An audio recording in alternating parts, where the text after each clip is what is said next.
The partial lockdown is in effect. We find our very own Hassan Mugambi on the ground. Hassan, what's the situation like? Paint a picture for us right now. It looks pretty quiet, pretty desolate. Tell us what's happening.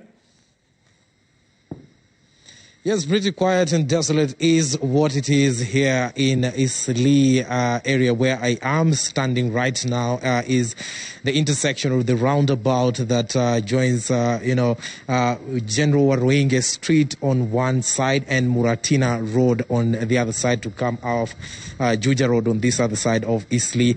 And this is the situation that there is right now. All these vehicles that you're seeing here are vehicles belonging to different contingents of police service, from DCI to the General Service Police to the rest of the police officers in uniform and in plain clothes, having erected barricades here. And this is like the main entrance towards now the area that joins the First Avenue that is in restriction right now. You cannot leave or come into Eastleigh unless you are an essential service provider or you have the prerequisite permission from the relevant authorities. The officers here, led by the OCPD of Starehe, that is Alice Kimeli, they are here and just maintaining that no one is going to be passing here. And we've not seen quite incidents, of people trying to breach the barricades so far.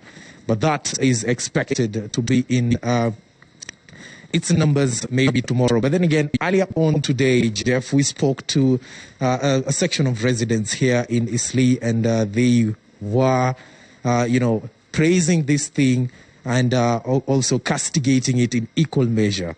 This is just one of them. Let's hear what he had to say. So, whilst we welcome the government initiative, I think it's knee-jerk, I think it's unfair, and I think we need to readjust how we are dealing with this coronavirus pandemic, because at the moment it looks like a punishment. So it will be very unfair for these people unless the government is, making efforts to give them stipends. It will be unfair for these people. And also, people are talking about the high number of coronavirus positive results in Eastleigh. It is simply because there has been testing in Eastleigh for 3 days. If, for example, today the government went to Gikomba and tested, I'm sure they'll get over 1,000 positive cases. If they went to the CBD and tested, they will get hundreds and thousands of people who are positive of this coronavirus. All right, that's Ahmed Mohammed there telling us his views. Listen, Hassan, it must be very difficult for residents of Eastleigh, most of whom are Muslim, during this holy month of Ramadan. And when they open their fast in the evening, of course, after opening, they want to take a walk around. And earlier on, I saw you on Citizen Nipashe. People, it looked like business as usual around 7 o'clock. It must be difficult for them right now.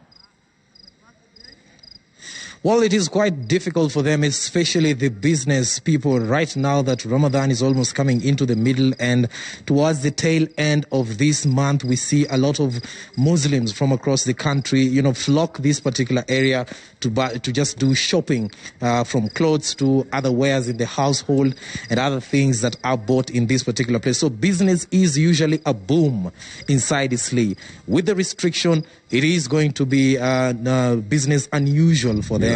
And they are going to be, they of course will not take it lightly. We are expecting to see them tomorrow, so that because a lot of those that we spoke to earlier on were not for the idea. Only just a few that was saying that anything goes for as long as the rate of infections will be low. Also, we're expecting tomorrow to see a lot of activity from public health officials who will be coming to continue with the mass testing so that they can get into quarantine more people who will be found to have been infected one way or the other with COVID-19 here in Eastleigh. That's right, Hassan. That's a good phrase. Business unusual, you just mentioned. What happens in the daytime? People want to know, can people move around freely in the daytime? What's the situation?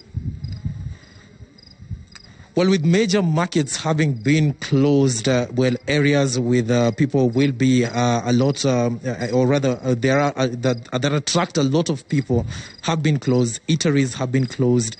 Of course, this is the month of Ramadan, and usually eateries in Eastleigh close, even when there is no COVID. They just close the eateries for renovation and all during the month of Ramadan. But then again, we are expecting to see tomorrow shops and all will be open only if they ensure that these shops are not going to attract large crowds.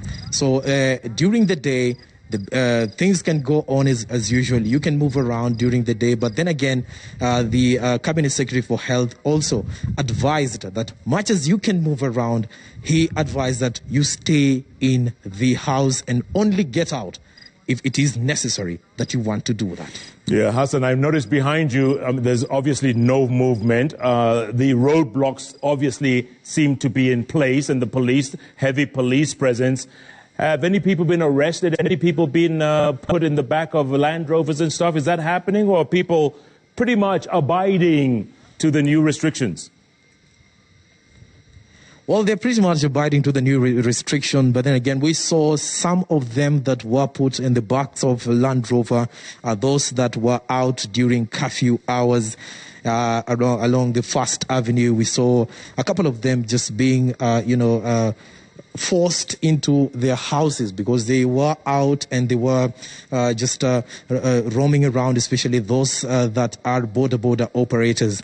Apart from a few vehicles providing essential services, from ambulances to vehicles, carrying staff from different health centers, are the ones that are being let in and out. As we are seeing here right now, that was just an ambulance from the Kenyatta National Hospital, probably COVID evacuation, or could be any other health complication or a response to an emergency.